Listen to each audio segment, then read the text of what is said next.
He's a professor of physics, Himachal Pradesh University, Shimla. And apart from that, he's the president of our Indian Association of Physics Teachers. And I don't think he requires a very detailed introduction, because most of us know that he has done a very great to the community of physics, our subject, as well as for the students. However, for the formality, I would like to brief some of the important milestones of his career. He has held positions like Professor of Physics. He was a coordinator of UGC Special Assistance Program, Department of Science and Technology, Himachal Pradesh Higher State Education Council, member advisory of Public Service Commission, and many other very important positions in decision making of our education policies. He has started his career in teaching from 1980, and his research area include condensed matter physics. As also, he is also very much interested in physics education research, physics pedagogy through IT tools, and he has guided 18 PhD students and has written books on computational physics and related areas. He has also facilitated many research centers during his tenure in various institutes, and he has published more than 120 papers in high impact journals. And also, he was awarded Commonwealth Academic Fellowship of University of Edinburgh, UK. He was a Best Teacher and Academic Administrator Award by the HP University for the year 2012. And he has initiated various programs on the campus, which are very student friendly as well as subject friendly as well. And he has also popularized science through various radio featuring programs, tutorials, lectures, etc. And he was also a member of professional bodies, like not only of IAPT but also of Indian Physics Association, Indian Science Congress, and many other organizations. And he has coordinated various seminars and programs related to physics, pedagogy, and education. And with these words, I would like to welcome you, sir, for this National Science Day lecture. Welcome, sir. Thank you very much. And first of all, I would like to give greetings to all the members of the physics community present in this webinar, and also all across the country. I think it's a very proud day for us, and not only proud day for India, his contributions, for whom we are celebrating this day, Professor C.V. Raman, are beyond boundaries, I should say. And it's a great honor and inspiration that we can talk about him in a very in the spirit of a humble tribute to him. So I hope you can see my presentation. Please confirm it. Yes, sir. Okay, fine. Thank you. So I will begin. Just give me 1 minute.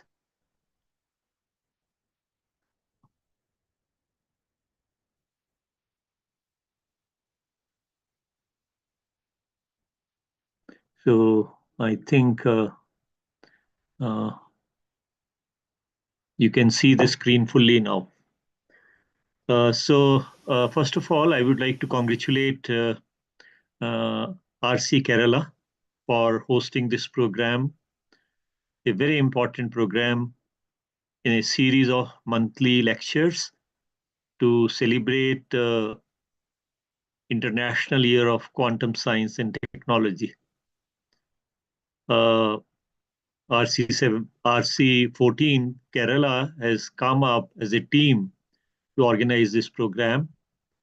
I hope you have enjoyed the 2 days earlier, and today is the third day. Today is 28th of February. And who cannot recognize this picture, iconic picture of a great scientist, physicist, a great teacher, a great researcher, and I think we will lose the list of adjectives which one can use for Professor C.V. Raman. Fortunately, he was on the scene at a time when what we call modern physics was actually taking shape.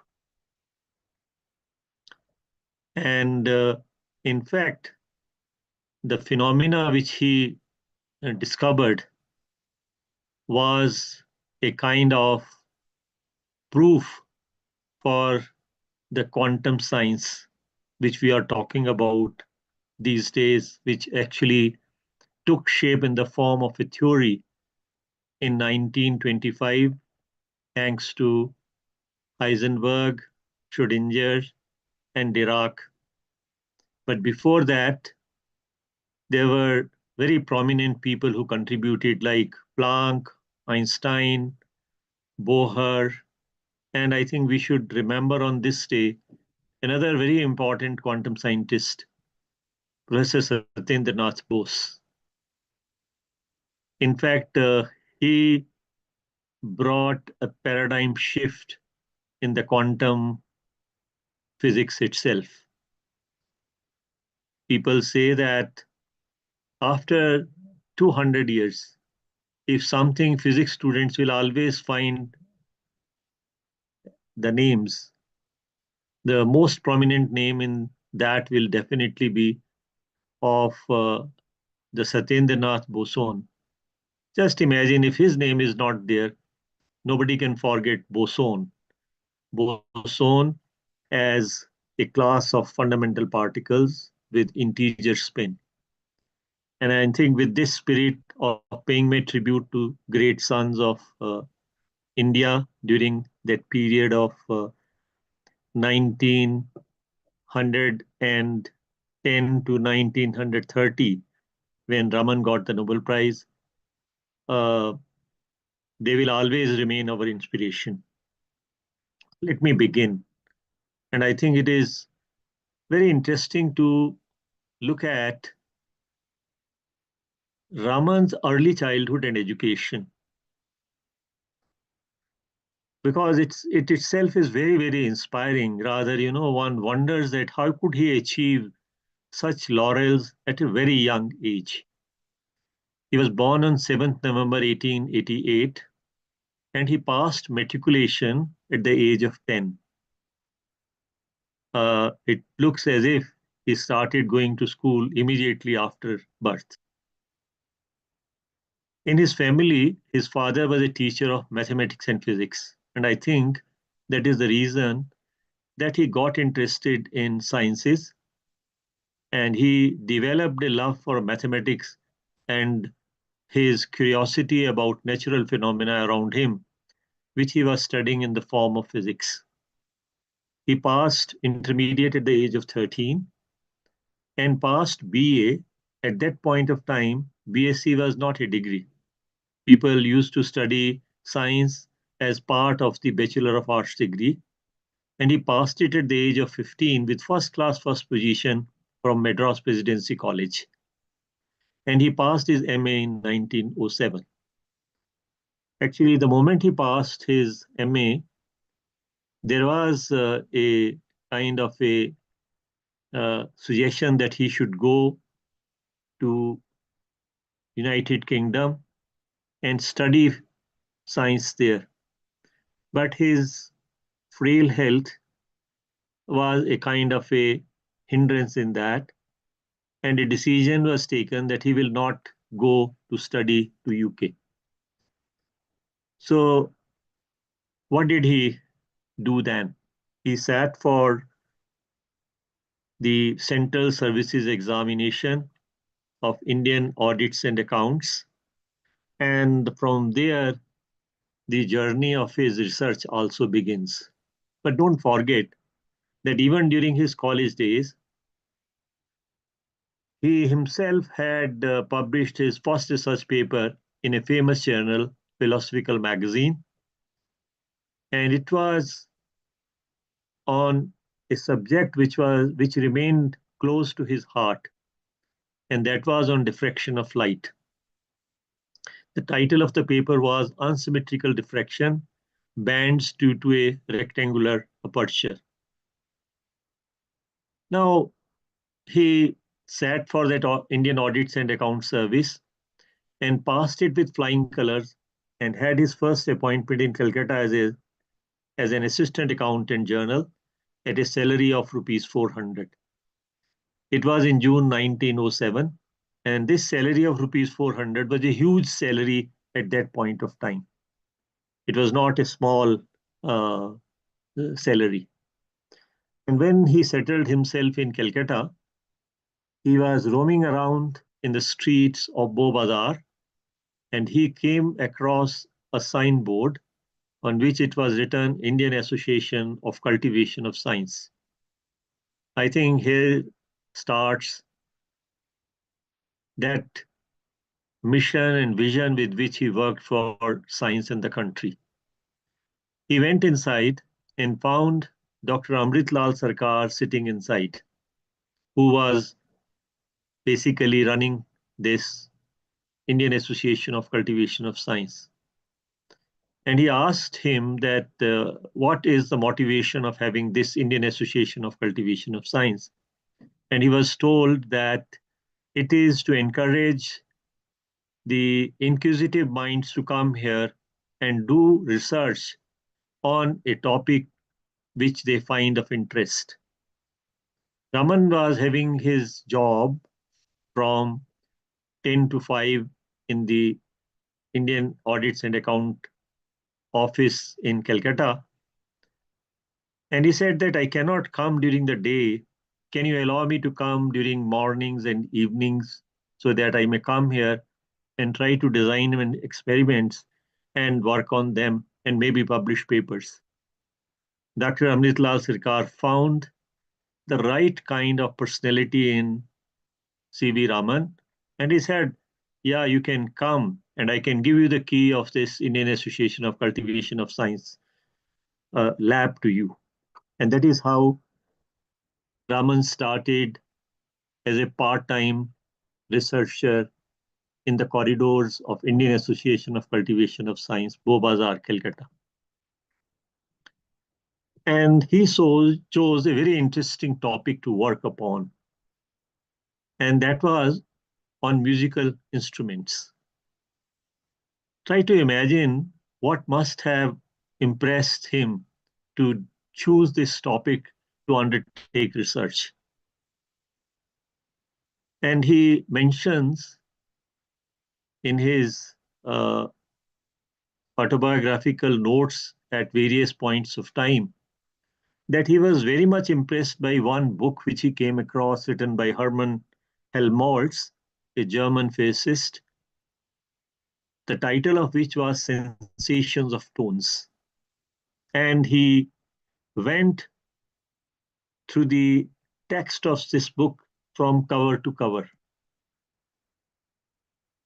And when he was asked at numerous times that how he got so much impressed by this book, I quote what he said. He said that this book influenced my intellectual thinking profusely. I came to know for the first time what is the meaning of scientific research and how it is done. From this book, I gathered many scientific problems which attracted my attention in the coming years and kept me occupied. Mind it, there were no such things which we are talking today at that point of time, like teaching students research methodology and then making do work systematically. Here was an inspired soul. One book was enough to inspire him and select problems. So when he thought of doing research on musical instruments, his attention was grabbed by Indian musical instruments. And two sets of instruments which he chose during his research are very common musical instruments of the country. The two categories of instruments were percussion instruments like dhol, mirdang, dholak, dafli, and so on, and the other was his work on stringed instruments. And he started with the simplest possible stringed instruments to work upon, and that was iktara. So he worked on iktara, sitar, veena, violin, and you name any musical instruments, and you will find that he had very closely looked at that. And he started publishing his papers, and his first paper on musical instruments came in 1909, entitled The Iktara, and it was published in Journal of Indian Maths Club. Then he wrote another article on escalations of stretched strings, which was again published in the same journal in 1910. And I think this journey continued. He talked about musical drums with harmonic overtones. It was published in Nature. On some Indian stringed instruments, which was published in Proceedings of Indian Association of Cultivation of Science. The acoustical knowledge of the ancient Hindus. It's a very interesting article. I wish if we can find it and share it with the physics community, which was written as part of Asutosh Mukherjee, who was the Vice Chancellor of Calcutta University, as a Silver Jubilee volume contribution. Then Indian musical drums, proceedings in the Madras Academy of Sciences in 1934. So you can see that he almost spent 20 years in doing his research.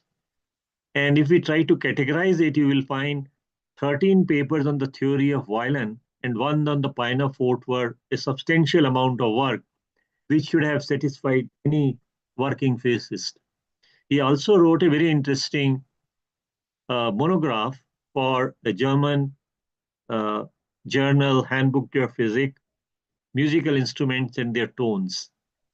I think in the title you can see the influence of the book Sensation of Tones here. And the beauty of this article was this, that he was very humble and just made passive referencing to his own work of the Indian musical instruments.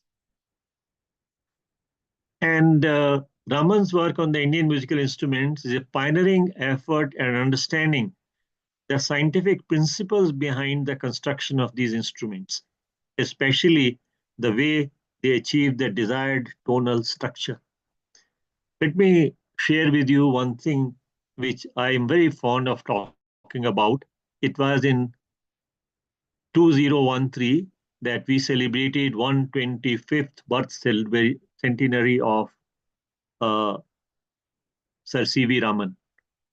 And at that time, I was teaching in physics department at Himachal Pradesh University, and I gathered, or rather I was allotted some students for an MSc project. So when they came, we were talking about that what we should do. This idea came up that why not do a small project on Raman's musical physics. And we entitled this project as Raman's Musical Physics Revisited. And at that time, we were wondering that from where we can get access to the works of Sir C.V. Raman. I was knowing that a collection of his works have been published by Indian National Science Academy, Bengaluru, but that was out of print. I think during this period, Facebook had already started making its presence felt. Students went on the Facebook, made a request that we are interested in having the collected works of Sir C.V. Raman, and somebody from Malaysia responded and sent the PDF of the collected works of Sir C.V. Raman to us to proceed with this project. In this study, we picked up only his first paper on Iktara. I think that was a great work which he must have done at the same age at which these students were working. And it was, I think, very inspirational to look at how he must have written that paper. So there was review of literature very systematically done in that. He had looked at the mathematical background of the stringed instruments in it. And he had derived lots of relationships in that, which he later tried to verify by designing a beautiful experiment. It was a it was an elaborate experiment in which he also was interested in knowing the Lysage's figures which were to be plotted. Now, at this point of time, I think you only need to record the things and try to see what must have been happening on, say, an oscilloscope. Or you may write a worksheet in Excel and try to see that how harmonics are getting produced. He designed this experiment and he drew mechanically by a very interesting setup the Lysage's figures which he wanted to study. I think that's an inspirational work which he has done. And on this day, I would like to say that it is worth revisiting his works and letting students once again revisit those as small projects about whom we are talking a lot in the national education policy structure, where we have to really engage students to experiential learning. I think we can never find a better way of doing those things. So he came in Calcutta in 1907, and in 10 years, he did substantial work to impress people. One of those was Sir Ashutosh Mukherjee, who was also known as Bengal Tiger, and he was Vice Chancellor of Calcutta University. And he invited him to occupy a newly established chair in the name of Professor Palit. At that point of time, he started with a salary of 400 rupees. He was drawing a salary of 10,000 rupees. And Professor Asutosh told him that, look, we cannot pay you this salary. We can only pay you 600 rupees. He agreed to it. And I think that was a great decision which only Raman could have taken. And this shows his passion and love for the uh, research and teaching both. And that is how he became professor at Calcutta University. Now, research was definitely his mainstay. And we know that doing research means asking questions and questions and questions. And he actually was looking for in these musical instruments some very interesting ideas which he had come across and maybe influenced by Helmholtz himself. So he asked himself some questions which are very interesting as far as Indian musical instruments are concerned. One is why the notes of Veena and Tanpura match with the notes of human vocal cords. Second was that why Helmholtz's famous principle gets violated in the case of Veena and Tanpura. I know that Professor Udayanandan has done a lot of work in musical instruments, and I wish if we can have another session or maybe a special dedication to the work which Raman did on these kinds of instruments. And I think that will be very, very interesting. And this is what resulted in 1927, after 20 years, in the form of that paper which was published in Handbook der Physics. Now, we are very near to the work which Raman did about the Raman effect itself. But let me tell you a very interesting story of why he got interested in uh, musical instruments. And I think it goes back to a very interesting incident which happened in his life because of one of his friends. His friend once invited him to his house, and when we were sitting and discussing things, there was a beautiful background music of sitar coming from another room. Raman asked his friend, can you tell me who is playing this sitar? And his brother said, it is my sister who is playing this sitar. So he said, can I go and listen to that in the room where she is playing on the sitar? His friend said, yes, you can come and listen to the sitar there. So he was taken there, he sat there, listened to it, and at that time, he made one very important decision. And that was that here is a beautiful girl with whom he would like to marry. And I think his devotion for musical instruments and his marriage was a result of this very interesting incident in his life.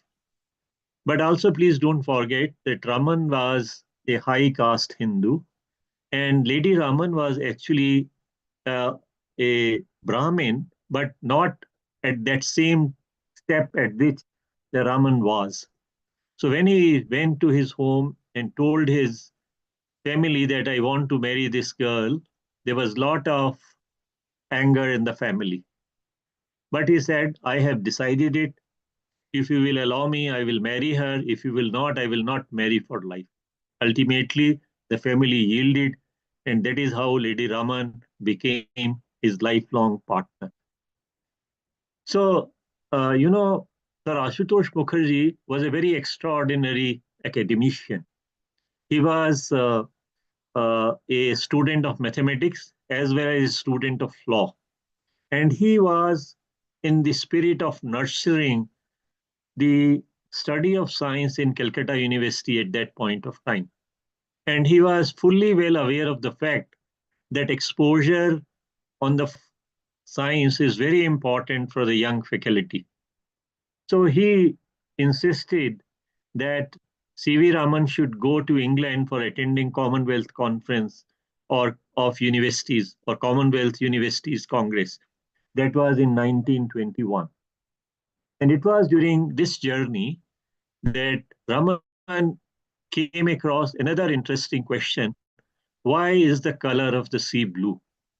And he tried to find an answer to this. And there were certain explanations which were already there that why the color of the sea is blue. And there was one explanation which was given by Lord Rayleigh that blue color of the sea is merely a reflection of the blue color of sky. On reaching back Calcutta, he conducted experiments and concluded that the blue color of the sea is because of molecular scattering of light.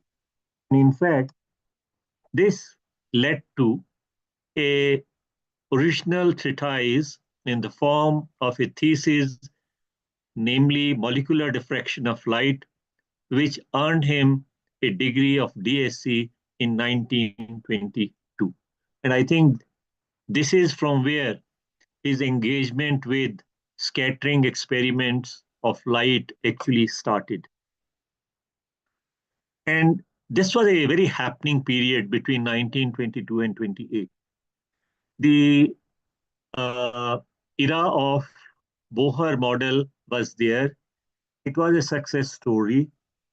It was using the ideas of Planck, and also Bohr brought in a very interesting idea of the quantization of angular momentum, and he used his postulates to derive the spectrum of the hydrogen atom. And he established the connection of that with Rydberg's formula. So this was a very interesting period of 10 years starting from 1913 till 1922. It was in 1922 that a very interesting experiment was done by Arthur Compton, in which he made use of the idea of Einstein of treating light as a particle which was nothing but a packet of energy. And he conducted an experiment in which it was beyond doubt established that light also has particle nature. So wave particle duality became a kind of a well-established fact. It was done with X-rays, and this beam of X-rays, which was incident on on material, it was like an interaction of light and matter, was scattered by the electrons in the medium. And we saw that there were two things which happened. One was the recoil of the electron, and second was the scattering of the photon itself. And this new photon had a wavelength which was different from the incident photon. So when we are talking of this particle wavelength business, there is a mixing of these two thoughts of the wave particle duality itself. And he calculated the famous Compton shift. And this formula we teach to our students in undergraduate classes itself. This was an inspiration for Raman to start thinking seriously about his scattering experiments itself. And he asked once again a question. Can ordinary light, when it gets scattered by atoms from ordinary matter, change its wavelength? It turned out that it was merely Compton effect, but much more than that. So he was by 27th of February 1928 sure of what he has discovered, along with his famous student Krishnan.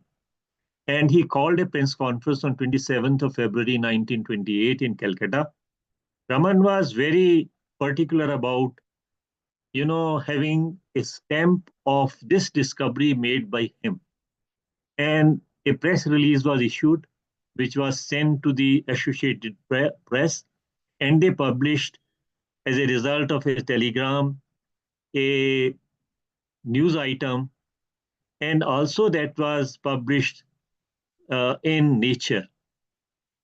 And that is how, on 28th of February 1928, we say that Raman effect has been discovered, and this day we dedicate every year celebrating the National Science Day in India. Now, whole of this experiment was done by an instrument which was very cheap. Rather, he got this instrument from a small grant given by Birlas. And as they say, it is a kind of velour. I don't know whether it is true or not. When he was given that grant, he had promised that I will do some work which may fetch him a Nobel Prize. And this is that picture of Raman's spectrograph on which he worked. And you can also see that there is a place in which photographic plates can be inserted to record the spectrum. And for recording this spectrum, we had a very weak source of light in the form of white light, which was gathered from sun. And it took, say, an exposure of about 6 hours to see the spectrum itself. And there was a clear evidence of the change in wavelength of light, which depended upon the atoms and molecules which scatter light.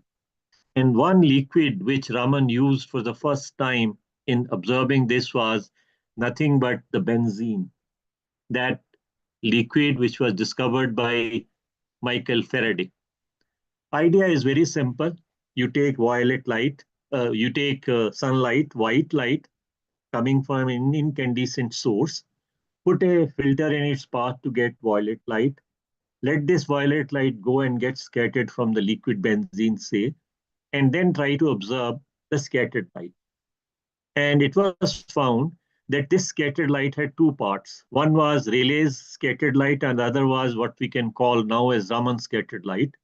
It was passed through a filter to know whether there are other colored components in it beyond violet. And it was found that the green wavelength light is there. And that is a good proof of the fact that scattering has caused the change in wavelength of the scattered photon. And this change in wavelength, once again, was established dependent upon the atoms and molecules which scatter light.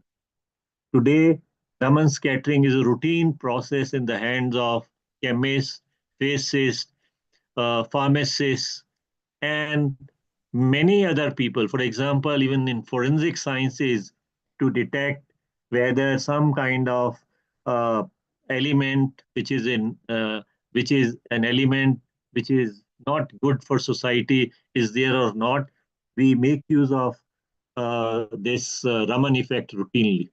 Only today, I was watching a video which was shared on Instagram by a group of people from Nani who have gone to IIT Hyderabad for an exposure camp.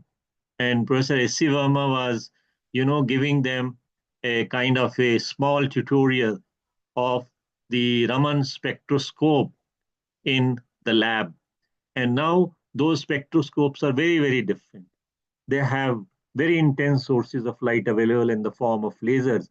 And doing this experiment has become a kind of a very simple act. Let us also try to see what is the quantum mechanical explanation of Raman effect. Now, for this, we must go step by step and see what is happening. Interaction between light and molecule excites the molecule to a higher energy state called a virtual state, which is a temporary non-stationary state. The molecule actually then undergoes a vibrational or rotational transition between energy states. This transition is governed by selection rules. And I think in courses, physics courses, we try to teach all these things, which determines the allowed transition between energy states. In the papers on atomic and molecular spectroscopy, one studies all these things. As the molecule returns to the ground state, it emits a photon, which is the scattered photon. And energy of scattered photon is different from the energy of incident photon due to energy transfer during the vibrational or rotational transitions. And we describe it mostly not in the form of energy, but in the form of change in wavelength when we speak of it. The difference in energy between the incident photon and the scattered photon is known as the Raman shift. This shift is characteristic of the molecules involved and provides information between its vibrational and rotational states. This discovery and this understanding, which was a quantum mechanical understanding of the phenomena, actually led chemists to develop state-of-the-art procedures to identify the structure of molecules and compounds in their labs.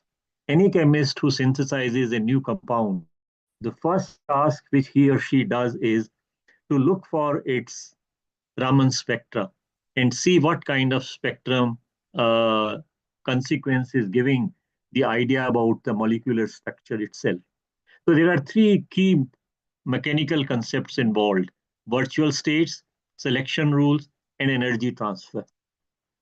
In fact, when Albert Einstein heard about the Raman effect and he was made to comment on it, he said, and I quote, C.V. Raman was first to recognize and demonstrate that the energy of a photon can undergo a partial transformation within the matter. I still recall vividly deep impression made by this discovery on all of us. Now, normally in the case of discoveries, this discovery happened in 1928. People would have forgotten this discovery by now, but which is normally with many such discoveries. But in the case of Raman effect, with the coming of lasers, it got a kind of a rejuvenation. And that is the reason that we have never been able to forget Raman effect, because it is being used now not only for routine research work, but it is also leading to some very interesting instruments which can be of use for society.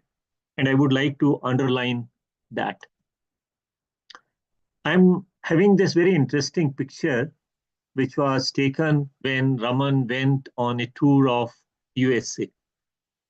And he visited Bell Labs.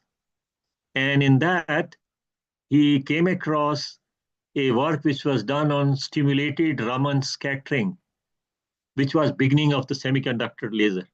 In this picture, you can see three Nobel laureates. Raman is not at all difficult to identify, but there is a fellow sitting in front of him at the bottom. He is the Nobel laureate Walter Brattain, who was one of the discoverers or the inventors of the transistor. And then you can see also another person standing, who is standing left, second from left, he is John Bardeen. He got a Nobel Prize not just once but twice. One was part of invention of the transistor and other for superconductivity. So you can very well imagine by looking at this gallery of physicists, with Sir C.V. Raman in this group, that in how high esteem he was held. There is another very interesting story which I would love to share with you today on this occasion, and that is a friendly relationship of Raman with Millikan. Millikan, everybody knows because of that Millikan's oil drop experiment. Millikan also did a landmark experiment in which he was hoping that what Planck has done is wrong, but he arrived at a confirmation of the first experimental value of the Planck's constant itself. In this picture, you can see him sitting with Sir C.V. Raman. This picture has been taken in 1940 when Raman was working in uh, Indian Institute of Science, Bangalore. And Millikan was uh, working in California Institute of Technology. There is a very interesting book which has been written by A. Jayaraman. In that, he actually has narrated the whole story in a beautiful fashion. And he talked about the visit of Raman in Caltech in 1924. He had not yet acquired a uh, aura of a Nobel Prize winner, but he was recognized when he was introduced in some of the notices for a set of series of lectures there as famed Indian scholar. So he was introduced as famed Indian scholar, a speaker, and the subject is a game of chance. And it was reported in newspapers, and one such report mentioned that as professor of thermodynamics in the University of Calcutta, India, Dr. Raman is known as one of the foremost authorities on natural science in Asia. He is in Pasadena as a special lecturer on physics at California Institute of Technology. The paper actually stated. And it also mentioned that Dr. Raman was introduced by the president of the University Club, Clinton K. Judy.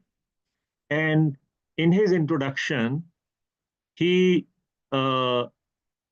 mentioned that he had a privilege of enjoying and listening to a scientific scholar from the Orient.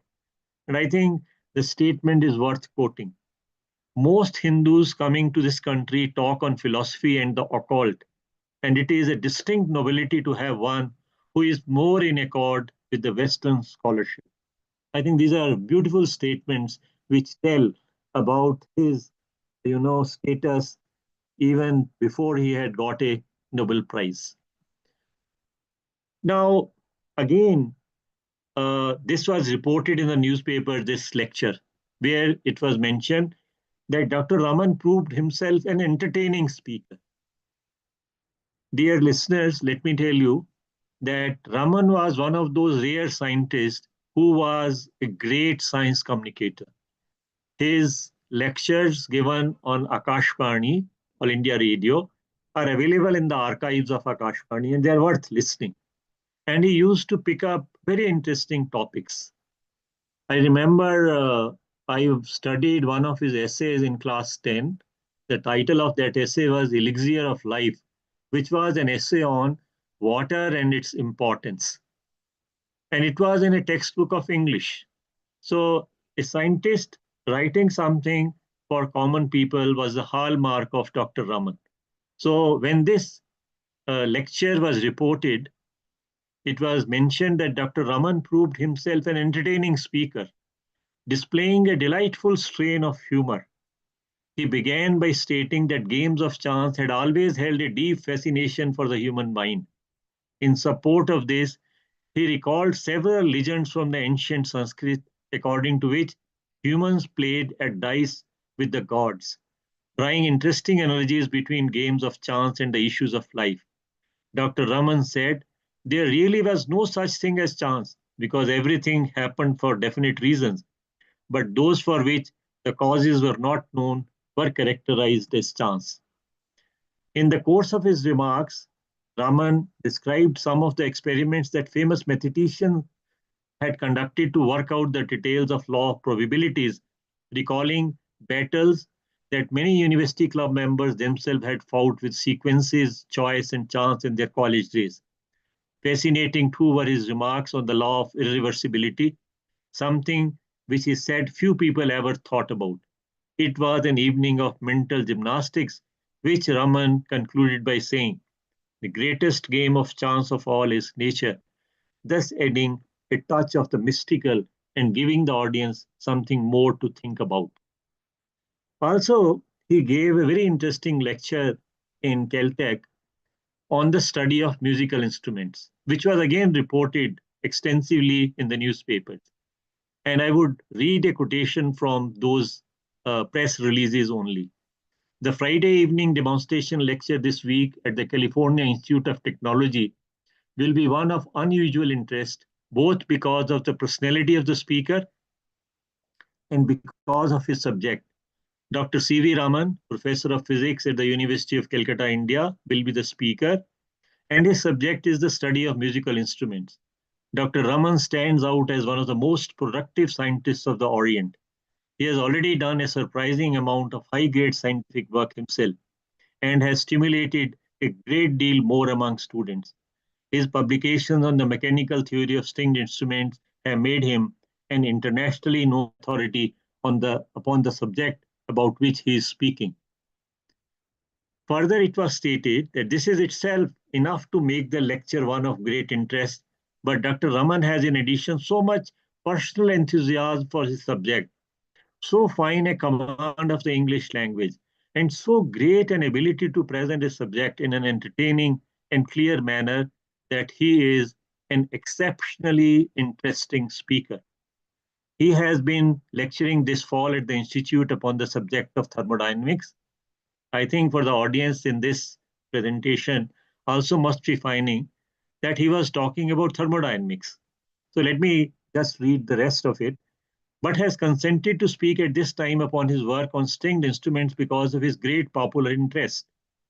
He will illustrate his lecture with a number of unusual experiments on stringed instruments of various sorts. So the Iktara, spirit was continuing in Raman's life. The lecture will be given in the lecture hall of the Norman Bridge Laboratory of Physics from 7 to 8 o'clock Friday evening, December 12th. It is open to public without charge. And how this lecture was received is also very interesting to note. Professor C.V. Raman, noted Indian scientist and professor of physics at the University of Calcutta, India, yesterday addressed an enthusiastic audience of more than 300 teachers, students, and graduates of Caltech on the subject of the scattering of light and its relation to atomic and molecular structures. The noted scientist who has come to the Southland from Toronto, Canada, where he recently arrived from India, received a splendid tribute from his interested audience at the close of his address. Both the physicist and the chemist, mind it, he is being described as both a physicist and a chemist, Dr. Raman believes have left a neutral space between their theories as to construction of the atom, especially as those theories apply to light. And his mission was to give each food for thought so that the two great sciences might be brought close together. Dr. Raman first developed the theory of scattering of light on a trip in the Mediterranean Sea. The deep blue of that great body of water was a puzzle to him, and he finally solved the mystery, at least to his own satisfaction, by proving with hundreds of experiments that the scattering of light, sunlight itself was responsible. His lecture was illustrated with many experiments given in such a simple and direct manner that they could be easily understood by a less scientific audience than that present. One piece of apparatus, and I would like your attention on this, which he has invented for the study of light scattering in gases and vapors, is a huge black box, 7 feet in height, in which an observer may station itself and in which an apparatus contains the gas, air, or vapor to be studied. Dr. Raman, with rare humor, has named this the black hole of Calcutta. In one demonstration, the scientist gave a remarkable view of the setting sun, which he obtained by using a liquid encased in a square glass receptacle in the receptor of a projector instead of a slide. Dr. Raman is a graduate of the University of Madras in southern India and is among the most noted teachers in the world of science. This is his first visit to United States and to California, and he was enthusiastic about the Southland. Interest in his subject here surprised him. Attendance at scientific lectures in India, he said, being one of the much desired conditions that is sadly lacking. So now I think the time has come when we should talk about how he was nominated for the Nobel Prize in Physics. In fact, to confirm what he had done, by chance, Arnold Sommerfeld had come to Calcutta and he arrived here on October 4th, 1928. By this time, Raman had already published his work. On October 6th, he says with great satisfaction, he saw the Raman effect visually, heard a wonderful lecture by Raman, saw the Raman effect in ice, also that we can see rotation of molecules as modified radiation. So convinced was Sommerfeld of the reality of the Raman effect that he arranged to propose Raman for the Nobel Award. He stated before he left, and I think this is a great, great tribute to the son of India. India has suddenly emerged in research as an equal partner with her European and American sisters. I think these are the words which should inspire us. The kind of high esteem in which Raman was considered at that point of time. And that is why whenever we think of Calcutta University, we think of what was being done in the physics department of Calcutta University at that point of time. Doing this and achieving this was a great, great achievement. And later, there was a repetition of this experiment. In science, one of the most interesting thing which is there is this. Then anybody can repeat the things. And if one is getting the same result, that adds to the verification. So there was Professor R.A. Wood, an optical physicist in Johns Hopkins University, who repeated the experiments done by Raman. And he noted somewhere that Professor Raman's brilliant and surprising discovery, I have verified his discovery in every particular detail. Raman's discovery thus makes it possible to investigate remote infrared regions hitherto little explored.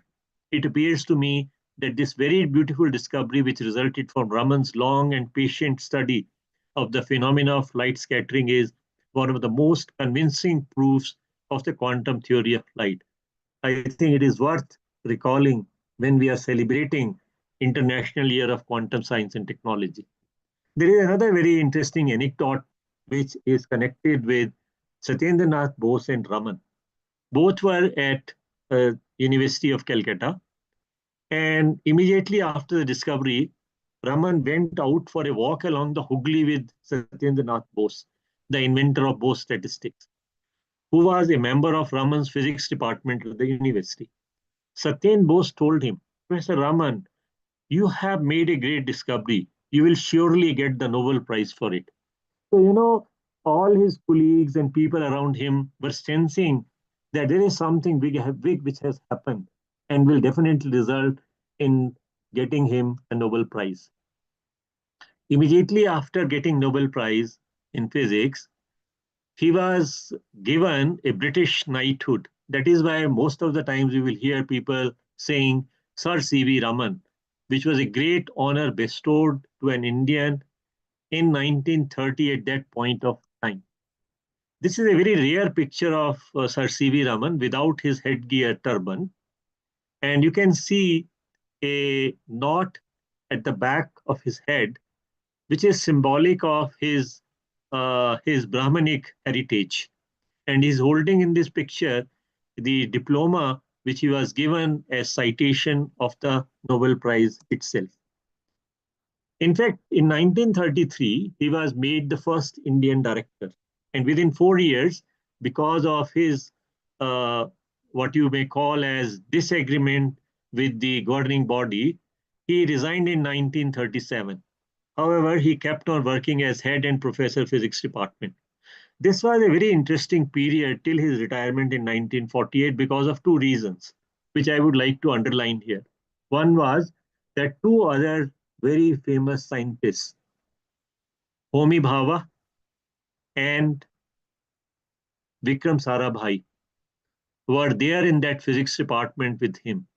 Vikram Sarabhai was working as a student, and he was, in fact, in collaboration with Bhabha for cosmic ray studies.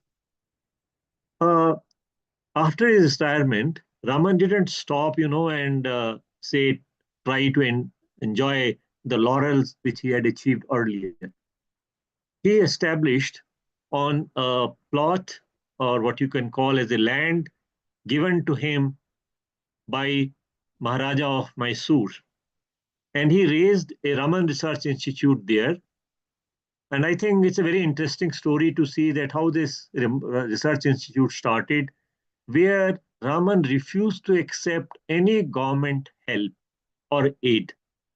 And here his interest shifted to colors in gems and minerals. He also studied artificial diamonds by X-rays and gathered new information about it. This beautiful cartoon by R.K. Lakshman states the kind of interest which he was actually having in that Raman Research Institute when it was initiated. So you can, if you happen to visit Raman Research Institute, and I think physics students and teachers must go there because it is like a kind of tirath for each one of us. His interest led to a great collection of uh, things there: quartz, labradorite, opal, artificial diamonds, and he gathered new information about this. It was in 1954 that he was given Bharat Ratna, and that is why we call him not Sir now, but Bharat Ratna Sir C.V. Raman or Chandrasekhar Venkat Raman. It was on 31st November 1970, at the age of 82, that he left for his heavenly abode. But he had a deep desire that wherever he is cremated, a tree should be planted there. And in this picture, you can see that tree which has been planted at that particular site with beautiful flowers blooming in the background. In fact, Raman was a great communicator, as I said before, but he was also very fond of children. And he will always invite children to Raman Research Institute and will go with them as a what you call lead guide to tell them about the various things which they will see around in the park. One of the instruments which he always carried in his pocket was the constant deviation spectrometer. And he will, take it out and point it towards something and show to the children the kind of spectrum which one can observe because of the light getting scattered from those flowers, petals itself.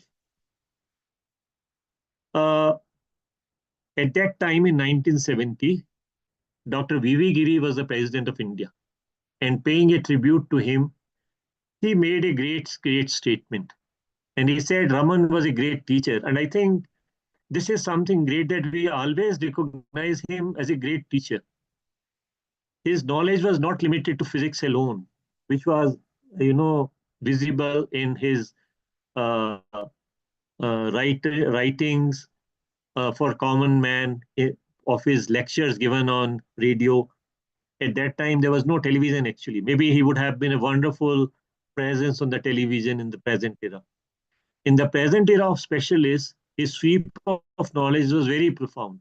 He had highest intellectual honesty and a warm personality. He was our greatest scientist who led the progress of science in the country.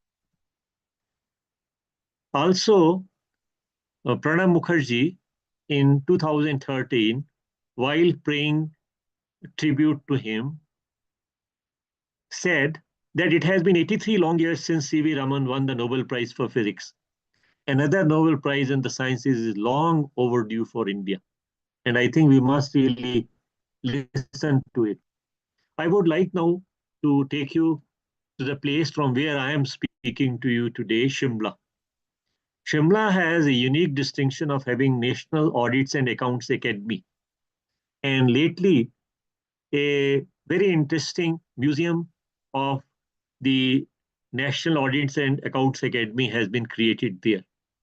One of the rooms has been dedicated to the Raman's association with Indian Audits and Accounts Service.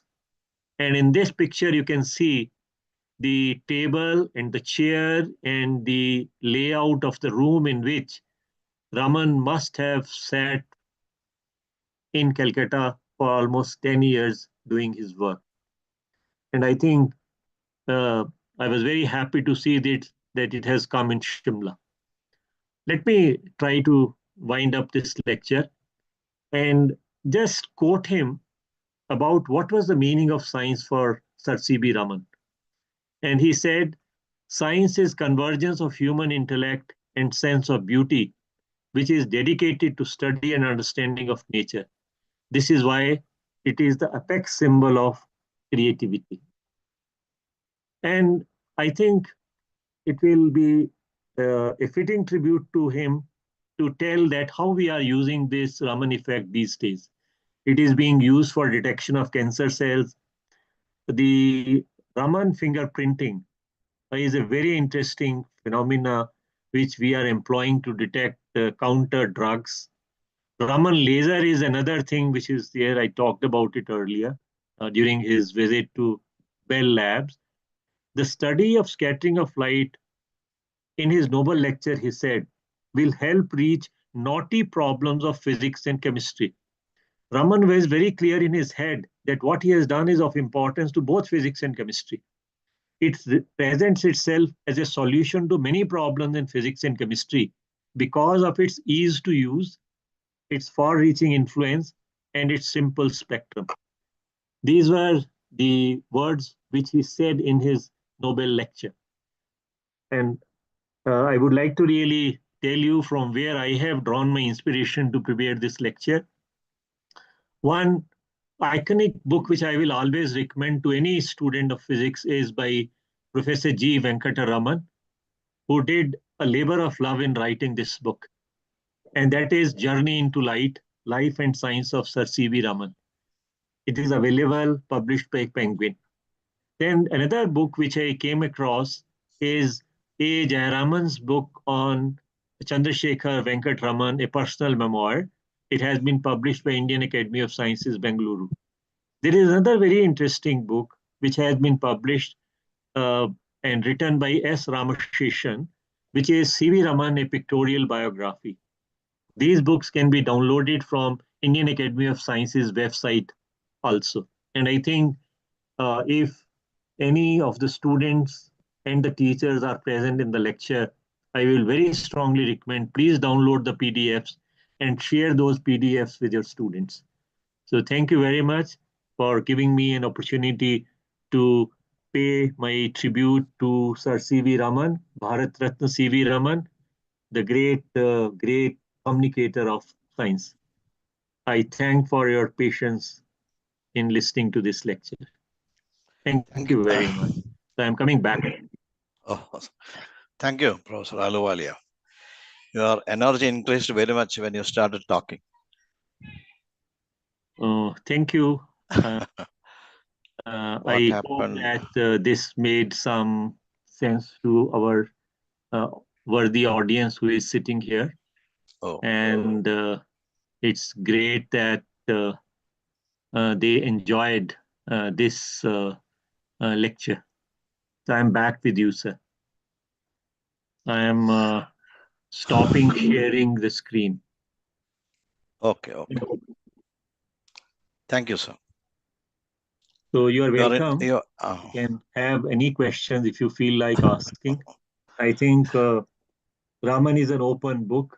He's very well known, but his life story is a kind of an inspirational story for each one of us. I cannot see any question in the chat box. Otherwise, I would have loved to respond to those questions.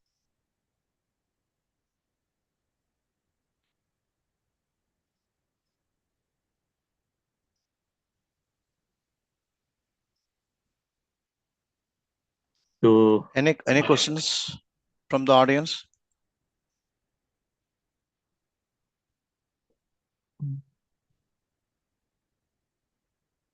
I think Raman is so well known, that, as I said, he is like an open book. And uh, the simplicity of the explanation of the Raman effect is just great. But I think his exploration of the musical instrument is another very interesting story on which number of projects can be done by the students. Also on the Raman effect, no doubt. But I think that will be very entertaining for the students to explore the way he actually did his research. So I think, sir, we can stop if there are no more questions and invite the next speaker. Thank you very much. Okay, sir. Sanjay Kumar Sharma, sir? He's not there. There cannot be any questions. Oh, The way total history from the beginning to the end has been presented is wonderful experience for me at least. Thank you very much. Thank you, thank you, sir. sir. There are 2 comments also in chat box. Oh, They are just comments, no questions. Kishore Das has written, very nice talk. Thank you, sir. And Rashmi Raman has written, thank you very much for the inspirational talk, sir. And Professor Udayanandan, Sanjay Kumar Sharma has left the meeting. He oh, has right, some right. urgent work. Okay, Yeah. right. So you can continue. Okay, madam. I request Banasira. PJ Kurian, sir, he is there. I request Banasira to give an introduction to Professor PJ Kurian. Okay, thank you, sir. Good evening, all. It is my great honor to introduce our esteemed speaker, Dr. PJ Kurian, a distinguished academic and researcher in the field of physics.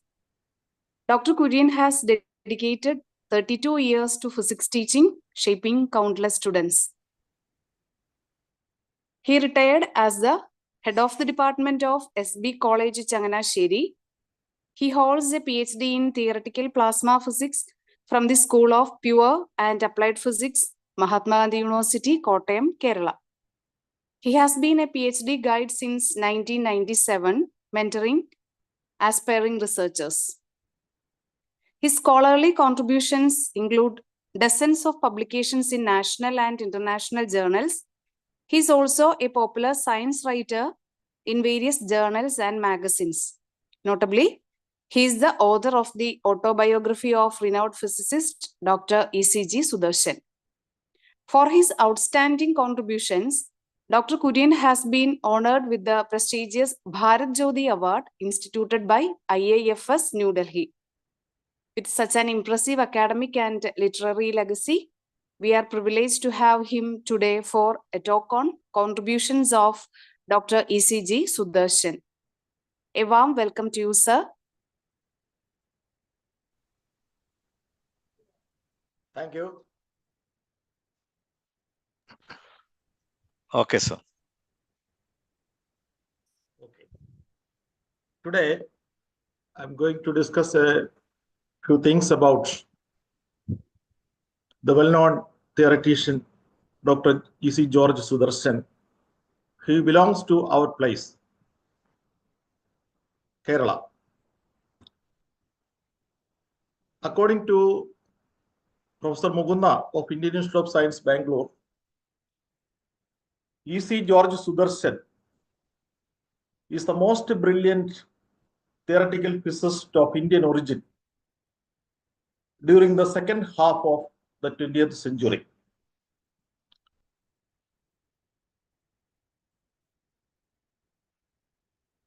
Sudarshan's name that the world of theoretical physics will not forget easily, particularly the Indian scientific community. He was born in a village near Kottayam town of Kerala. That village is called Pallam, and the specific location is Paki. He was born the son of E.A. Chandi and Srimati Achama in a Jacobite Syrian Christian family of Ennekil. And his parents were government servants.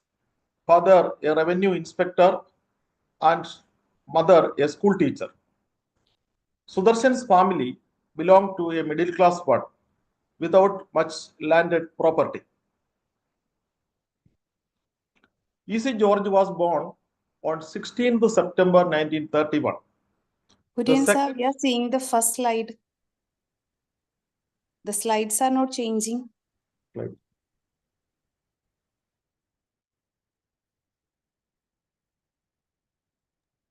Sir, also make it full screen. Okay. Full screen.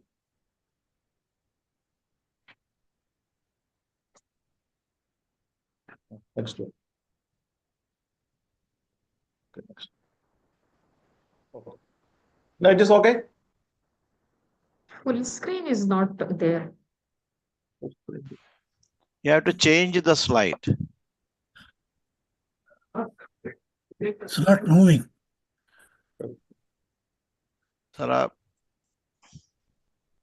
Sir, you can go to the next slide on the margin and click it, and you will find that the new slide will yes. come. Oh, begin. Next one. Next one. No. അങ്ങനെയല്ല sir. നേരത്തെ തന്നെ slide Sir, ഷോയിലേക്ക് പോകണം. അതില് Click it here. Okay. then use the but- arrow mark. Arrow mark ഉപയോഗിക്കണം താഴെയുള്ള. Okay. Okay. ഇല്ല Next. വന്നിട്ടില്ല. Next one. Next one. Yeah, click it, sir. It is okay? ഇല്ല sir. No. No, sir. Sir, ആ cursor രണ്ടാമത്തെ സ്ലൈഡിൽ വെച്ച് അല്ലെങ്കിൽ രണ്ടാമത്തെ സ്ലൈഡിൽ വെച്ചാൽ മതി. ഈ ഏറോ മാർക്ക് രണ്ടാമത്തെ ഇതിലേക്ക് കൊണ്ടുവന്നാൽ മതി മൗസിന്റെ. സാറേ ഫംഗ്ഷൻ F5 ഒന്ന് പ്രസ് ചെയ്ത് നോക്കാമോ കമ്പ്യൂട്ടറിൽ? Second slide. Pro. Next. Can it, the download button can be tried? Download button. Keyboard സാറേ കീബോർഡിൽ F5 പ്രസ് ചെയ്ത് നോക്കാമോ? ഫംഗ്ഷൻ F5 എന്നുള്ളത് അപ്പൊ ഫുൾ സ്ക്രീൻ ആവാനുള്ള സാധ്യതയുണ്ട്. Shift F5. F5. Shift F5. Shift F5 ഒരുമിച്ച് പ്രസ് ചെയ്ത്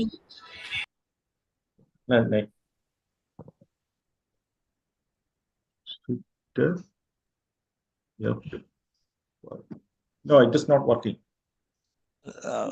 Try a download button, sir. Down button. Download. ഒരു ഏറോ മാർക്ക് ഇല്ലേ അവിടെ താഴത്തോട്ട്? Arrow mark down. താഴെ റൈറ്റ് സൈഡിൽ താഴെ.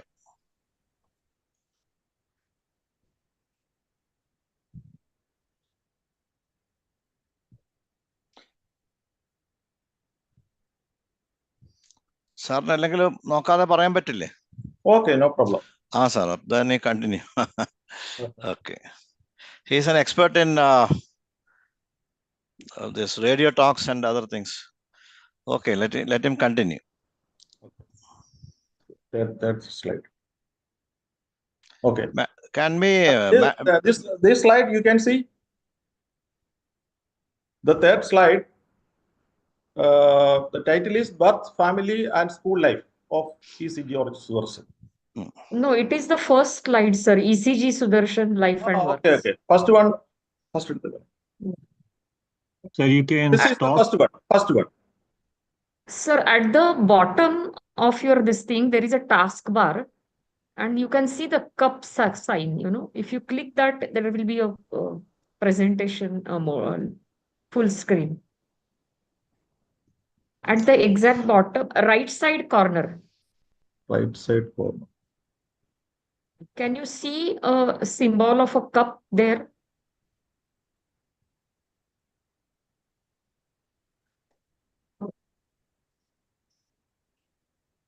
Or sir, you There can do you are. one thing, send this on WhatsApp if you can possibly to Sir Udayan and he can show it. Or you can just, share. Just go out and stop sharing and again share. Maybe it will do that thing. Otherwise, you can continue.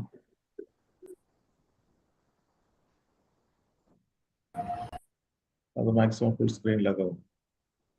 Share it again, sir.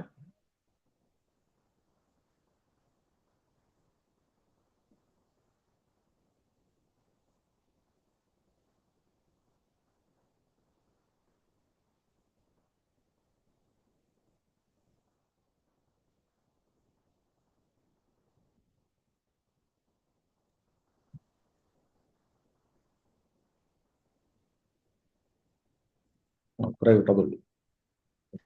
Okay, sir. Yeah. Okay. Yeah, this is good. Okay. Now, only Yes, okay. sir. Oh, Yeah, very yeah. good, very good. Thank you. Okay. Yes. Okay. Now, the third poster is the birth, family, and school life of E.C. George. He studied in a local government school where his mother taught. Then, for the high school, he went to an aided school named as St. Thomas High School, Chingavanam, in between Kottayam town and Changanasheri town. For the high school studies, he had to walk more than 7 kilometers per day. After finishing his school life, George joined for intermediate course at the CMS College, Kottayam, which is the first college in Kerala, founded in 1817 by the Anglican missionaries. Next slide shows a family photo of Sudarshan when he was around 15 years age, sitting his father, mother, then his elder brother's wife and daughter. Sudarshan is on the extreme left side, and his two brothers, the elder one and the younger one, are on the right side. It's a very interesting family photo. They belong to a very middle class family of Syrian Christians in Kerala. Now, after completing his intermediate course at CMS College, for studying BSc Honors, he went to the Madras Christian College, Adayar, in Chennai.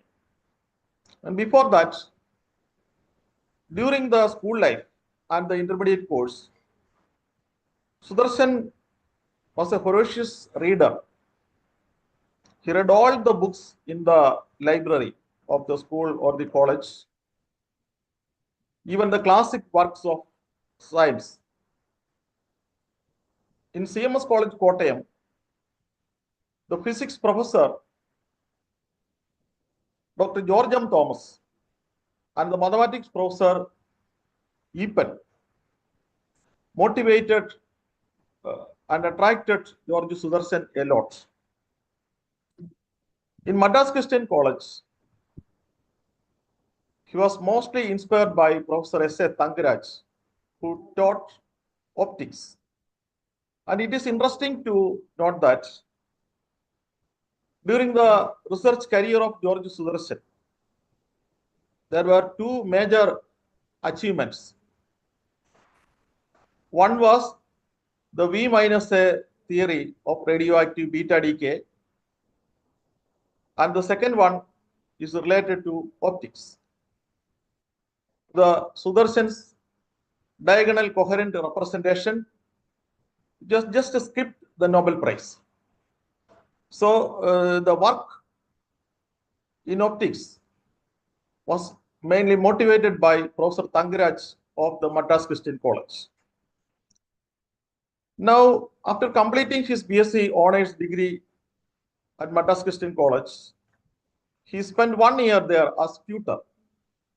Then he was conferred an MA in physics from the same institution. But he was not satisfied with that tutor post or teaching post. He was very much interested in a research life.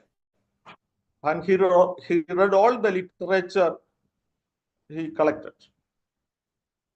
Sudarshan wrote a letter to Dr. Homi J. Baba, then the director of Tata Institute of Fundamental Research, Mumbai, requesting to join there as a research fellow. Dr. Baba was impressed by Sudarshan's updated knowledge in particle physics and his extensive reading as well as his capacity for innovative thinking forward. In George, a potential researcher, and offered him the post of research assistant at TIFR. Sudarshan spent 3 years at TIFR without doing a PhD work. Now, in his TIFR life, two eminent scientists did great favor to Sudarshan. They were Robert E. Marshak, who was in Rochester University, USA, an eminent particle physicist. Dr. Marshak offered a PhD studentship under him in USA. And Sudarshan accepted it. And within 2 years, with the help of Robert Marshak, Sudarshan went to doing PhD. The second most eminent scientist he was attracted at TIFR was Paul A.M. Dirac, the Nobel laureate and one of the founders of quantum mechanics.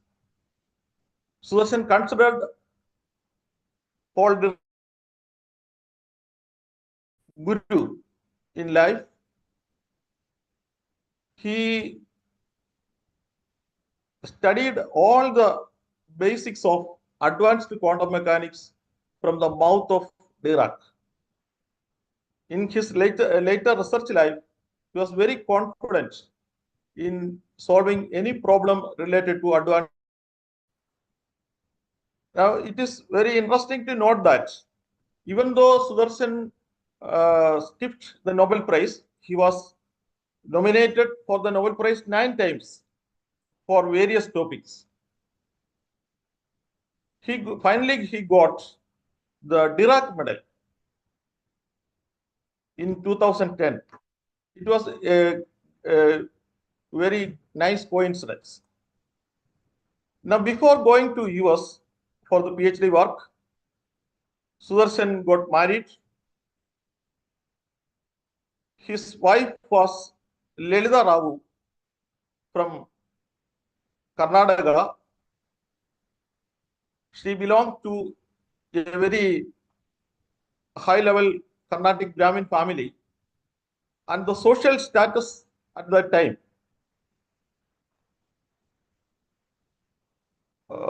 made Sudarshan for a religious conversion. George converted to Hinduism after his intercaste marriage, and he changed his name to ECG Sudarshan. And with the help of his guide Robert Marshak, Sudarshan and his wife Lelita Rao went to Rochester University, USA in 1955. Now, his PhD work at Rochester was completed within a very short period of 2 years, and the result was marvelous. Marshak introduced Sudarshan to the continuation of the radioactive decay study initiated by Fermi. Fermi's theory of beta decay was incomplete theoretically, And Sudarshan, after going through all the later developments, he, with the help of his guide Marshak, developed the V minus A theory for the radioactive beta decay.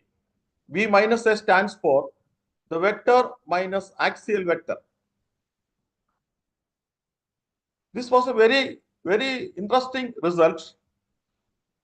And his guide Marshak did a mistake during the completion of his PhD work. Marshak persuaded Sudarshan to present the main results of this V minus A theory in front of Murray Gell-Mann, his friend. And after collecting the core ideas of V minus A theory, Gell-Mann, with the help of famous physicist Richard Feynman, worked another theory for V minus A and published it in 1958 in the Physical Review Journal. But before that, Sudarshan and Marshak presented their fundamental work in the Padua Conference, International Conference. But that conference proceedings didn't got much attention, while the work of Feynman and Gell-Mann was noted by all the leading physicists all over the world. And they were in the process of the Nobel Prize. But many scientists opposed it, stating that the credit should go to George Sudarshan. Then a controversy arose, and the Nobel Committee finally decided not to give Nobel Prize to both the groups. But here, the loser was Sudarshan. All the other persons, Gell-Mann, Feynman, etc., they got Nobel Prize later for different works. But during the PhD work at the age of 26, Sudarshan discovered a very, very, very interesting result for the PhD work known as V minus A theory. Now, in the next slide, I am showing what the Nobel laureate Steven Weinberg said about Sudarshan's V minus A theory. His statement is that I believe the first public statement of the V minus A theory was in a paper by Sudarshan and Marshak presented by George in a conference at Padua, Italy. George was much more of a gentleman and would never publicly complain and left it to the judgment of history, which has finally been rendered with fairness on this point. Another leading physicist supporting Sudarshan for this issue is Sheldon D. Glasgow, Nobel laureate. He says that the V minus A theory proposed by Sudarshan and Marshak became the textbook description of weak interactions, and it was the basis for the subsequent development of today's electroweak theory. It was a stunning accomplishment, yet one which has never been recognized with a prize. However, several reasons underlie my belief that Sudarshan and Marshak deserve priority in this matter. Finally, we shall see what Richard Feynman said about this issue. Richard Feynman himself, a protagonist in the priority issue, made the following public remark much later in 1974. His famous quotation is like this: "We have a conventional theory of weak interactions, the V minus A theory invented by Marshak and Sudarshan, published by Feynman and Gell-Mann, and completed by Cabibbo. From these words, we can clearly understand that the true inventor of this theory was none other than ECG Sudarshan and his guide Marshall. Now, after his PhD work, he became a celebrity.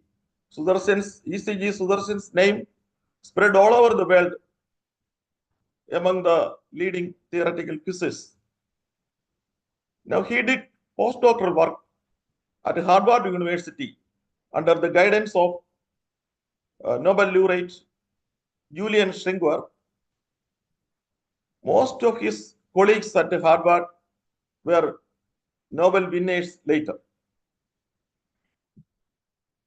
For the postdoctoral work, he made continuous studies of his V minus A theory.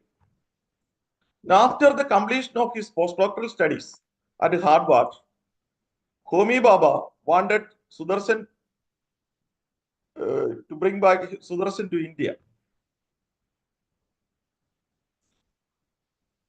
And actually, Bhabha reserved a teaching and research position for Sudarshan in TAFR.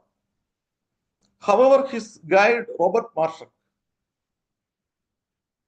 offered a teaching and research position to Sudarshan in Rochester University, and Sudarshan was in a dilemma.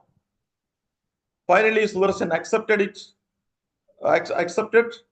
the Rochester post, and he remained in USA until his death in 2018.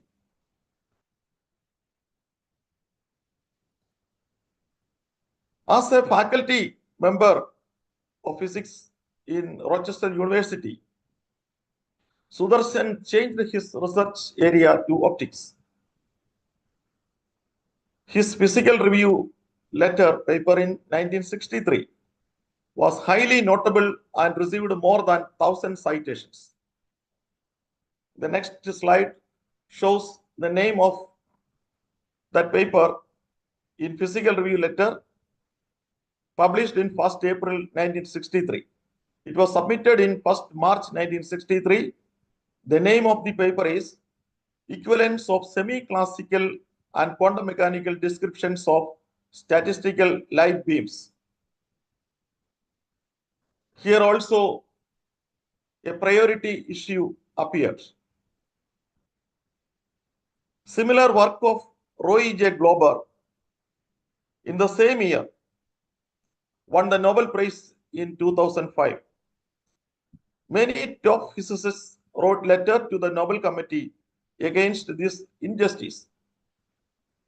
Really, Roy J. Glauber followed Sudarshan's representation,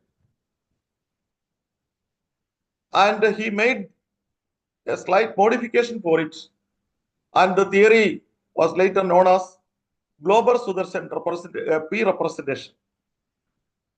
The basics of this theory is actually Sudarshan's diagonal coherent representation. Now, in his theory, he developed the optical equivalence theorem, which provides a definitive model independent line of demarcation between the classical and manifestly the quantum domains. We know that from Newton's time onwards, the nature of light was a very controversial subject. Newton supported the corpuscular theory of light. His contemporary scientist, Christian Huygens, put forward the wave theory of light, and experiments favored Huygens' wave theory of light. And after 150 years, James Clerk Maxwell proved that the light waves are really the electromagnetic waves having transverse character, which got experimental support. However, in 1900, Planck proposed the quantum theory of light, which is somewhat similar to Newton's corpuscular nature of light. Einstein used Planck's concept for the explanation of the photoelectric effect in 1905, which got experimental support. However, the controversy regarding the nature of light didn't stop during the birth of quantum mechanics. We have seen the dual nature of light. To explain certain properties of light, we need the wave nature of light, and to explain other properties of light, we need the quantum or the somewhat corpuscular nature of light. Now, this Sudarshan's optical equivalence theory clearly demarks the difference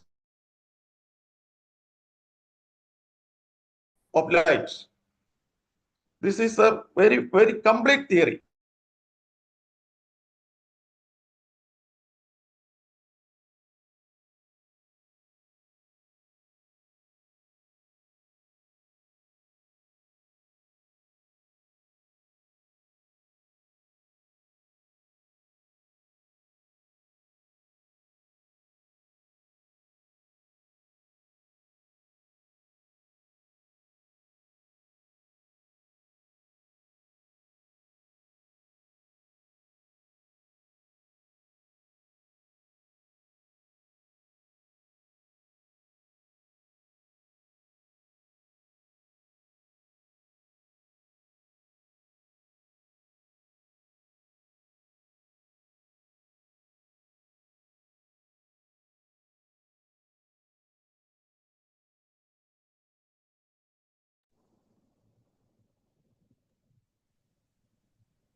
I feel that Mr.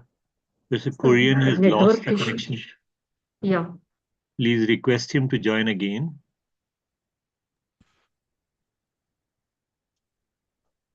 We all have same issue, sir.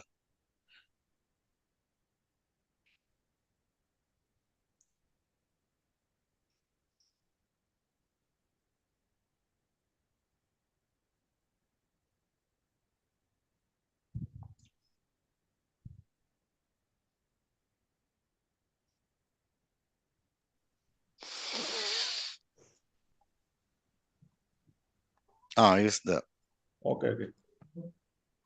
Some problem faced.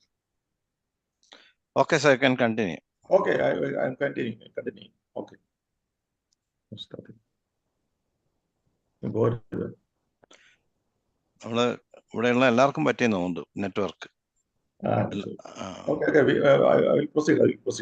Okay. For just a minute, I have to make you co-host. Yeah. Proceed, sir. Okay. You're a co-host. Continue.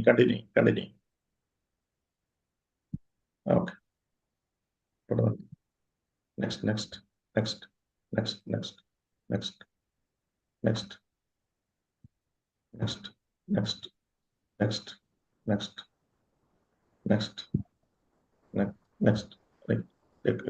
Okay. Now, in this slide, you can see a very famous book written by ECG Sudarshan with John R. Clowder.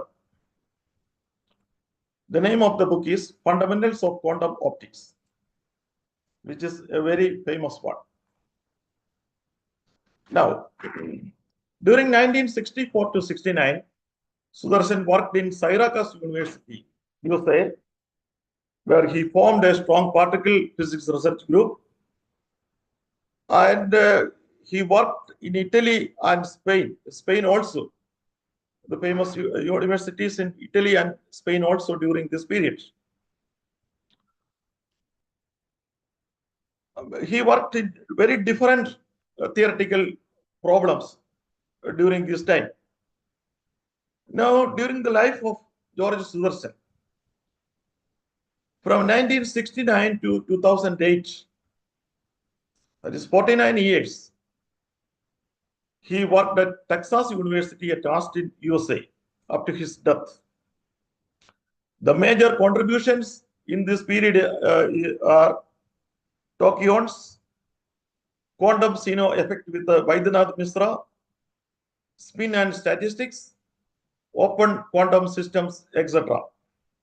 He worked in very diverse fields. And from 1970 to 1990, Sudarshan worked in two of the leading research institutions in India as honorary position. From 1972 to 84, he worked at Indian Institute of Science, Bangalore, as the director of the Center of Theoretical Studies, which was an extra work during his vacation at Texas University, USA. Actually, Professor Satish Dhawan and Professor Kotari were the persons who brought Sudarshan to Indian Institute of Science, Bangalore during this period. During this period of 12 years, Sudarshan made different theoretical groups at IIC Bangalore, interdisciplinary fields. I think Professor Madhav Gadgil, etc., were joined in IIC during that time. It was very successful period. Now, 1984 to 90, Sudarshan worked as the director of the Institute of Mathematical Sciences, Chennai, and Sudarshan brought both the institutions to a very high quality level. And in personal life, a divorce appeared in 1989. In Sudarshan Lelita Rao family, there were three children, three boys. Anyway, he divorced in 1989 and a remarriage in 1990 with Professor G. Famadi, a professor at Madras University. Sudarshan's first wife expired in 2022. Now we shall see the various awards and honors Sudarshan got. The most prestigious one is the Dirac Medal, got in 2010 of ICPT, International Center for Theoretical Physics, Trieste, Italy. Then in 2006, he got the first Majorina Prize of Italy. Then in 1985, I think, he got the first prize in physics instituted by the Third World Academy of Science, Italy. In 1969, he got a DSc degree from Wisconsin University, USA. In 1984, he got another DSc from Chalmers University, Sweden. In 2006, he got presidential citation of Texas University, USA. In India also, Sudarshan got many prestigious awards and honors. In 2007, he got Padma Vibhushan of the Government of India, the second highest civilian award. In 1976, during the emergency period, Sudarshan got Padma Bhushan, the third highest civilian award of Government of India. Now, it is very interesting to note that the first C.V. Raman Distinguished Professorship of Madras University instituted just after the death of Sir C.V. Raman in 1970. was chaired by Professor Sudarshan. So this was only an honorary post. In 1970, Sudarshan was the C.V. Raman Distinguished Professor of Physics of Madras University. In 1977, Sudarshan got the Bose Medal instituted by Indian National Science Academy. In 1973, he got a DSc degree of Delhi University.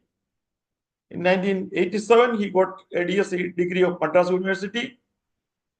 In 1989, he got a DSc degree of Buldan University, India. Then another DSc of Cochin University in 93 and DSc of Kerala University in 97 and a very prestigious Desi Kotama degree of Viswabharati University, Shantiniketan, Calcutta, India in 1998. In 1988, Sudarshan got the Distinguished Scientist recognition of Andhra Pradesh Academy of Science. Kerala government also honored Sudarshan 2 times. In 2013, he got the Lifetime Achievement Award of Kerala government. In 1980, he got the Science and Technology Award of Kerala government. These things I have presented in brief. Sudarshan published nearly 500 theoretical research papers in various journals such as Physical Review Letter, Journal of Mathematical Physics, etc. He published more than 7 textbooks. I think the next slide shows 2 of his textbooks. One is Classical Dynamics, a Modern Perspective, wrote in collaboration with N. Mugunda, who was his close associate and one of his first PhD students at Rochester. Another book is Pauli and the Spin Statistics Theorem. This was written in collaboration with INDEP.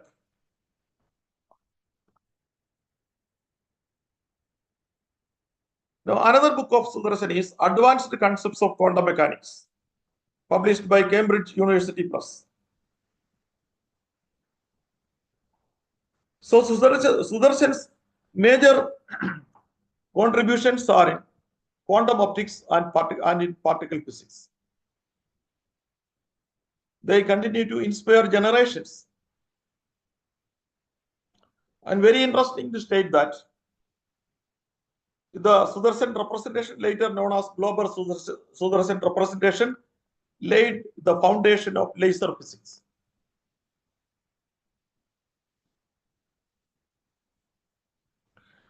Bulk of the work had been done by Sudarshan and merely co-opted by Global. The quantum Zeno effect also is another very important contribution of Sudarshan in 1977 in collaboration with Indian scientist Baidyanath Misra. The quantum Zeno effect says that the more frequently we measure a system, the lesser it changes. In 1961 also, Sudarshan made a very fundamental work in collaboration with his close friend P.M. Matthews, who was a professor at Madras University and did PhD at Rochester University, USA, and J. Rao.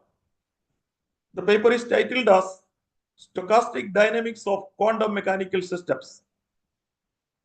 This paper was in a sense far ahead of times.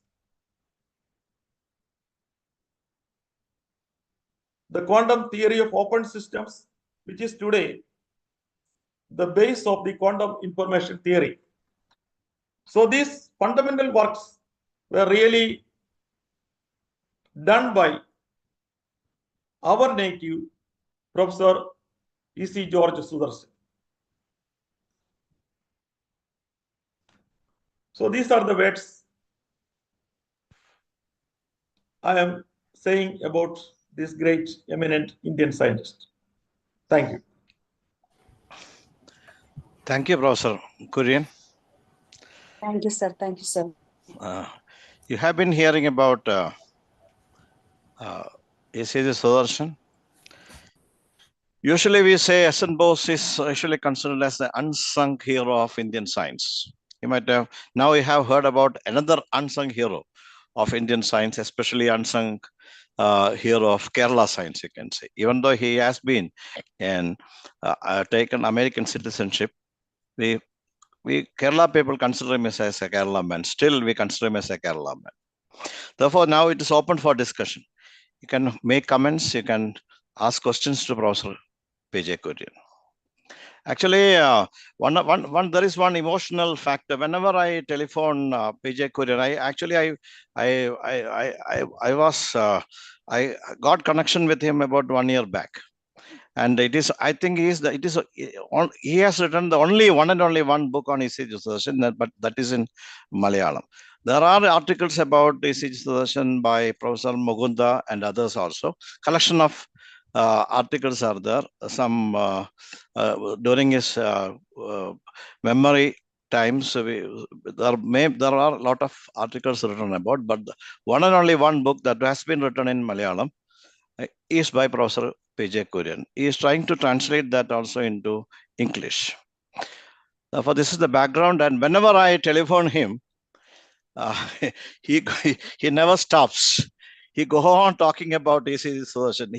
He had visited the relatives. He had consulted with the student Anil Shaji, who is now at ISER Trivandrum, and he has consulted all his brothers also. Sir, Kurian sir, he consulted with his brothers also. Oh, yeah, really? Yes, other family members also, and he had collected a lot of data from all around the Kottayam. He is also from, Kurian sir is also from Kottayam. Therefore, there is an emotional attachment of Professor Kurian with the E.C.G. Sudarshan, you can say. They belong to the same place. Right. Now it is open for discussion. Sir, Aluwalia sir wants to yes. say something. Professor Kurian, thank you very much. We wanted to listen to you, and I hope you remember that I contacted you also for that. And this was a great opportunity to connect with you today. And I think E.C.G. Sudarshan is a class apart, if I may put it like that. And he rose from very humble beginnings, and wherever he went, he had to prove himself. He didn't really carry any kind of a blessing of any senior scientist, etc., etc. But he was a very, what you call, deep personality in physics. And later, in one of the discussions, Feynman actually confessed that the time is there when we should really celebrate both E.C.G. Sudarshan and Marshak for their monumental work in V minus A theory. So that was one part of it. Let me tell you, sir, one thing more also, that he had a bit of a Shimla connection also. I met him in Shimla at an Institute of Advanced Study. He had come there. But when in early 70s, when Sudarshan was in India trying to work in some institutes in Madras, physics department at Himachal Pradesh University had a very good particle physics faculty. And the then vice chancellor, the first vice chancellor of our university, was hunting for good faculty in USA. And one of the offers was also given to E.C.G. Sudarshan. He came to Shimla to visit the department, which was, like a 4-room place where students were taught in MSc. But he decided not to come there. But later, when he came to Indian Institute of this advanced study in Shimla, he also, gave or he participated in Sai bhajans. He was actually a Sai devotee, and that is another dimension of the side of Professor E.C.G. Sudarshan. I came to know about him in 70s because of his writings in Science Today and Science. That was the time when tachyons were very much in the news, and they have never ceased to be in the news. Even lately, there was one video which was shared where people have claimed that they have discovered tachyons which can travel with a speed greater than the speed of light. I think that is another interesting aspect of it. One of the very interesting lectures which E.C.G. Sudarshan gave was a Nehru Memorial Lecture of All India Radio, and that was published. I hope Professor Kurian must have got that book also because he was working on his biography. And in that lecture, in the end of his lecture, he tries to inspire people that how one can achieve the kind of distinction which he achieved in sciences. And he quoted a very interesting Sanskrit quotation, and that was Abhyaseti Anandeti. And the English translation of this is practice is bliss. I think that is the biggest lesson which we can get from E.C.G. Sudarshan's work. He practiced and he had really enjoyed the bliss which he got out of it. I have also shared one YouTube link in the chat box. Actually, that is a link of his Dirac Medal lecture in ICTP. And that's a very interesting set of series of lectures of very, very short duration. I will very strongly recommend the audience present here to please go and listen to those lectures. They are full of humor and they are full of, the way he worked, and he divided his, scientist's life into 7 sessions. And he talks about each of these sessions. But in that, you will never hear any kind of a remorse coming from him that he didn't get a Nobel Prize. I think that was a great, great E.C.G. Sudarshan. Very humble person, but a very deep person. And I fully agree with Professor Udyanandan when he is saying that we really own him. Sir, you only do not own him. Whole of India owns him. Thank you very much.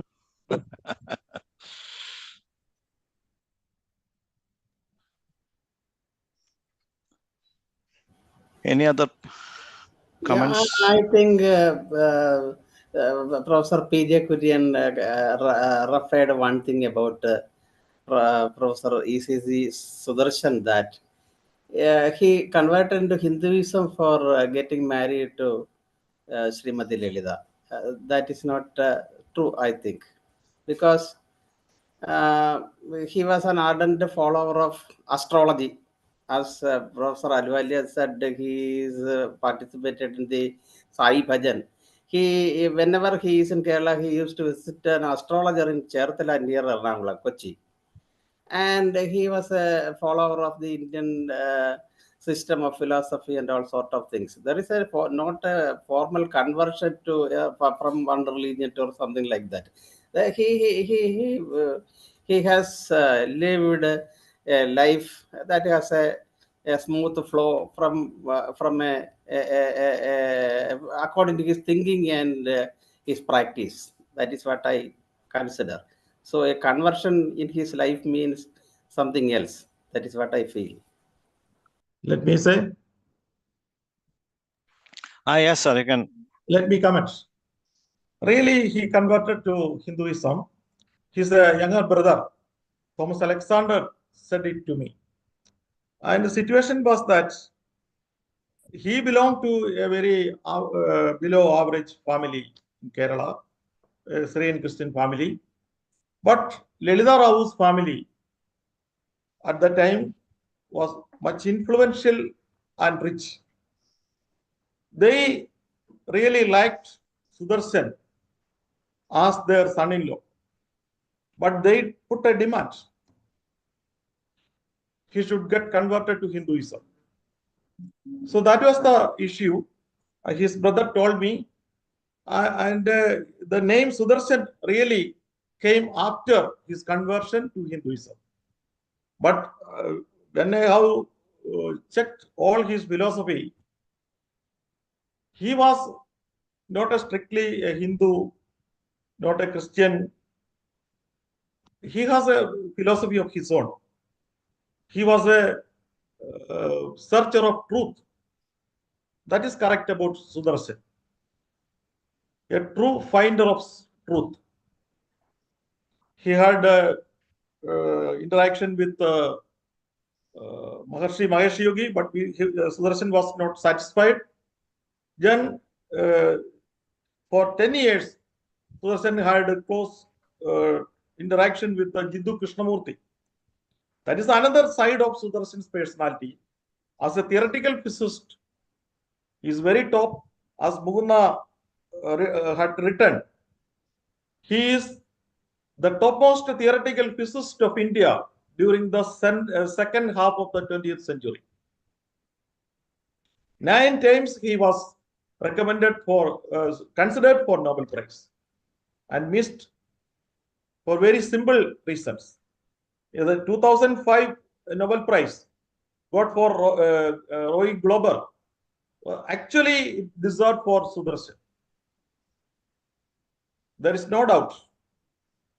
And his PhD work, the V minus a theory, also deserved a Nobel Prize. Sudarshan strongly believed that his guide, Robert Marshak's friend, Murray Gell-Mann, did not the true acts related to it.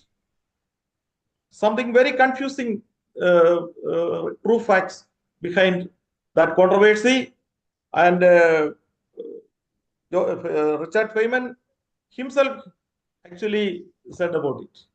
So Sudarshan and Marshak invented the V minus a theory. Feynman and Gell-Mann published it.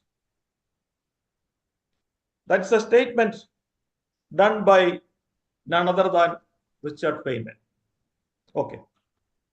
Sir, may I come in for a minute? Okay, thank you. Sir, Professor Kurian, on behalf of IAPT, I want to make a request to you. And that request is that ECG Sudarshan should be brought out of Kerala.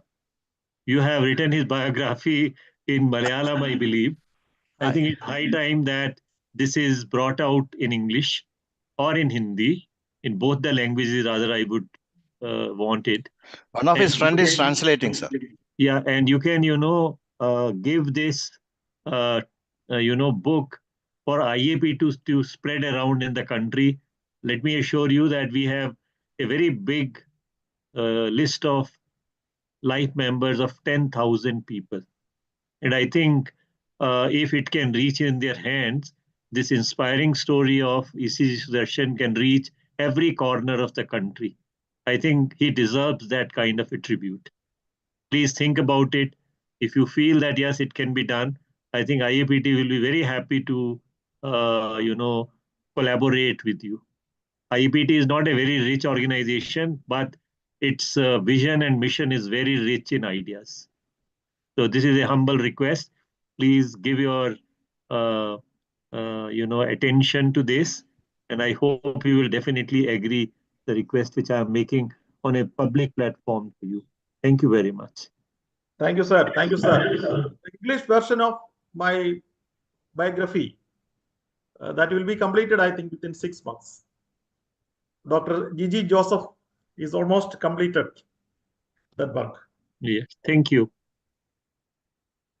Okay, thank you. Thank you. Any more comments, sir? Anyone wants to?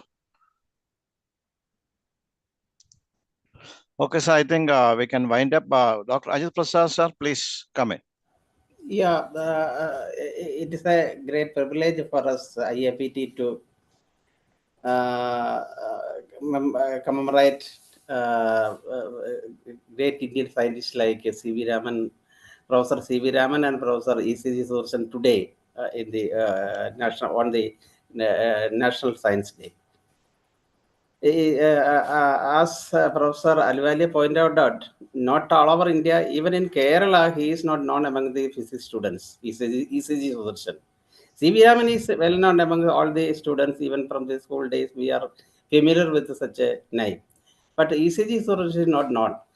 When Glauber was awarded the Nobel Prize in Kerala, there was a movement by some science organizations to protest against the decision of the Nobel Committee and all that. There is a publication like Vijnana Kairali in Kerala, in which we collectively wrote articles about his contributions in physics. And such a thing had happened very much earlier. But nowadays, I think physics students rarely know about him and his contributions, about his academic books and all that.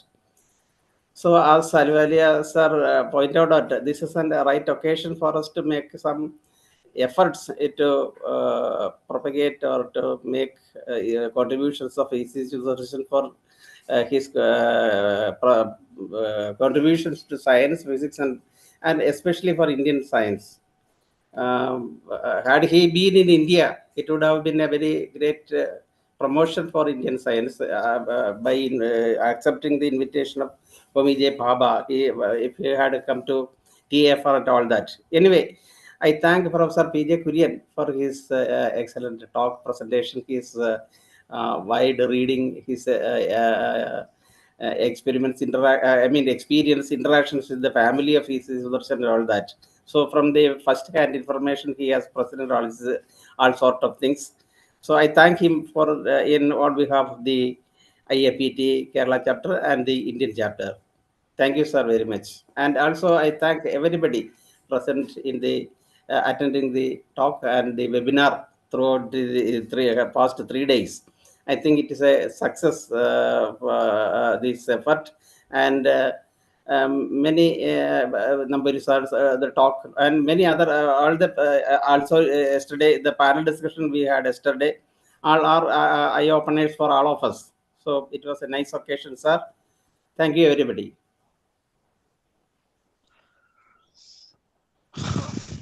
Okay. Thank you all.